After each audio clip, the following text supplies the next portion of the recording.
గెలిచినప్పుడు ఆనందంగా 10 మందికి చెప్పుకొని, ఓడినప్పుడు గెలుస్తావులే అని మన భుజం తట్టి దగ్గరకు తీసుకునే వ్యక్తి నాన్న ఒక్కరే. లక్ష్యం వైపు దూసుకుని వెళ్ళే బాణం మనమైనా నాన్నలాంటి వీళ్ళు లేకపోతే దాని ఫలితం శూన్యమే కదా.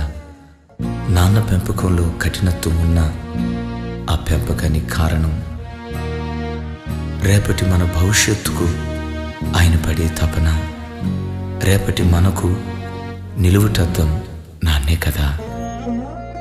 నీ విరిగిన నీ తొలి నేస్తం నాన్నే. నిన్ను తన భుజాలపై ఆనందంగా మోస్తూ ఈ లోకాన్ని మొదటిగా చూపించిన వ్యక్తి నాన్నే కదా. అలాంటి ఉన్నతమైన నాన్నను గూర్చి ఒక వ్యక్తి ఏ ఏ వయసుల్లో ఏ రీతిగా ఆలోచిస్తాడో మీకు చూపించాలనేది మా తాపత్రయం, మా ఆశ. 4 ఏళ్ల వయసులో ఉన్నప్పుడు మా నాన్న చాలా గ్రేట్. 6 సంవత్సరాల వయసులో ఉన్నప్పుడు మా నాన్నకు అన్నీ తెలుసు. 10 సంవత్సరాల వయసులో ఉన్నప్పుడు నాన్న మంచివాడే కానీ ఊరకనే కోపం వస్తుంది. నాన్నకన్నా రమేష్ వాళ్ళ నాన్నే మంచివాడిలాగా ఉన్నాడు.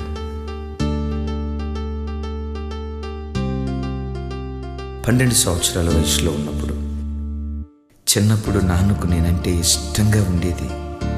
ఏమడిగినా కొనిచ్చేవాడు. మరి ఇప్పుడు 16 సంవత్సరాల వయసులో ఉన్నప్పుడు కంప్యూటరు, ఇంటర్నెట్ ఏదీ రాదు. ఈయన పాతకాలపు మనిషి. అసలు ఈ డాడీకి ఏదీ చేత కాదు.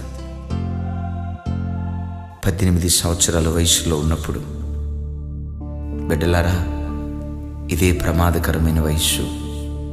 18 సంవత్సరాల వయసులో ఉన్నప్పుడు అబ్బా, ఈయనకు రోజు రోజుకు చాదస్తం పెరిగిపోతుంది. ఒక్క మాటకు అర్థం ఉండదు, ఒక్క మాట అర్థం చేసుకోడు. 20 సంవత్సరాల వయసులో ఉన్నప్పుడు బాబోయ్, నాన్నను భరించడం చాలా కష్టం. ఈ శాడిస్ట్ భర్త ఆమె ఎట్లా ఎగుతుందో ఏమో. 25 సంవత్సరాల వయసులో ఉన్నప్పుడు ఏది చెప్పినా కాదంటాడు. అసలు ఈ ప్రపంచాన్ని ఈ ముసలాయన ఎప్పుడు అర్థం చేసుకుంటాడో ఏమో.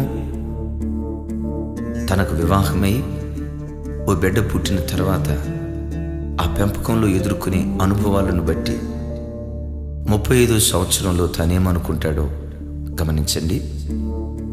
నాన్న నన్ను ఎంత క్రమశిక్షణతో పెంచాడో కదా, వీడేంటి ఒక్క మాట కూడా వినడు.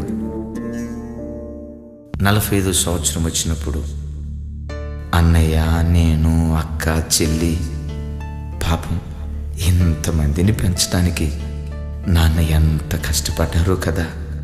ఒక్కడితోనే నా తల ప్రాణం తాకుకొస్తుంది. 50 ఏళ్ల వయసులో ఉన్నప్పుడు నాన్నకి దూరదృష్టి ఎంతైనా ఎక్కువే. మా అందరి చదువులు, ఉద్యోగాలు ఎంత ప్లాండ్గా తీర్చిదిద్దారో కదా. ఇలాంటి మనుషులు చాలా అరుదుగా ఉంటారే. 60 ఏళ్ల వయసులో ఉన్నప్పుడు మా నాన్న చాలా గ్రేట్. చూసారా, తను 4 ఏళ్ల వయసులో ఉన్నప్పుడు తను ఏ మాట అన్నాడో 60 ఏళ్ల వయసుకు వచ్చిన తర్వాత అదే మాట అంటున్నాడు కదా. నాన్న ఎప్పటికైనా ఎన్నటికైనా గొప్ప మనిషే, గొప్ప మనిషే, గొప్ప మనిషే. నాన్న, నువ్వు కోపంతో మాట్లాడుతూ ఉంటే ప్రశాంతతే నీకు తెలియదు అనుకున్నా. కళ్ళెర చేసి చూస్తూ ఉంటే నీది కాటిని హృదయం అనుకున్నాను.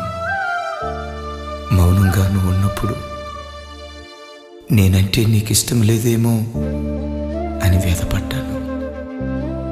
ఆజ్ఞలు నువ్వు ఇస్తూ ఉంటే బానిసలాగా నన్ను చూస్తున్నావని బాధపడ్డాను.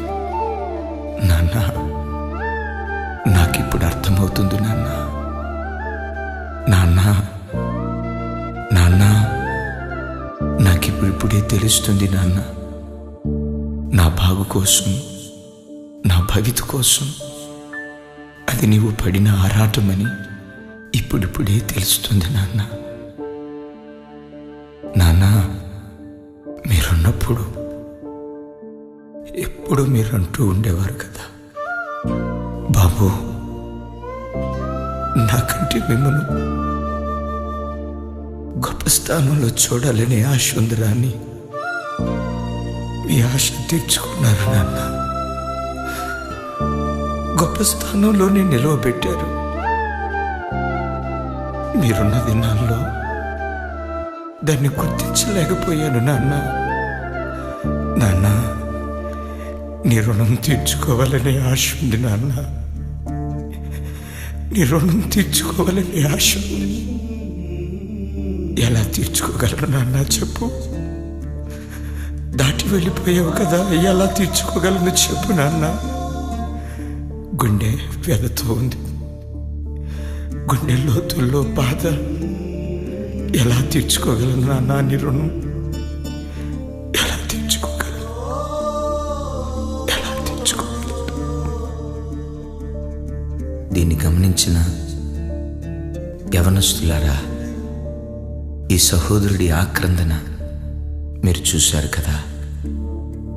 యవనుడా, నిన్ను కన్నవాళ్ళు నీతో ఉన్నప్పుడే వారితో కలిసి ఉండు.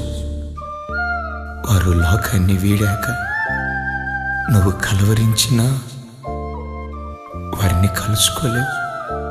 తెలుసుకో, తెలుసుకో. యవనులారా, దేవుని వాక్యం మనకేం బోధిస్తుంది? భూమి మీద నీవు దీర్ఘాయుష్మంతుడవగునట్లు, నీకు మేలు కలుగునట్లు నీ తల్లిని తండ్రిని సన్మానించమని లేఖనాలు చెప్పుటలేదా? ఈ క్షణం నుంచి వారిని సన్మానించటం ప్రారంభిస్తాం, గౌరవించటం ప్రారంభిస్తాం. మేలుకు దీర్ఘాయుష్కు వారసులుగా మీరు మార్చబడుదురుగాక.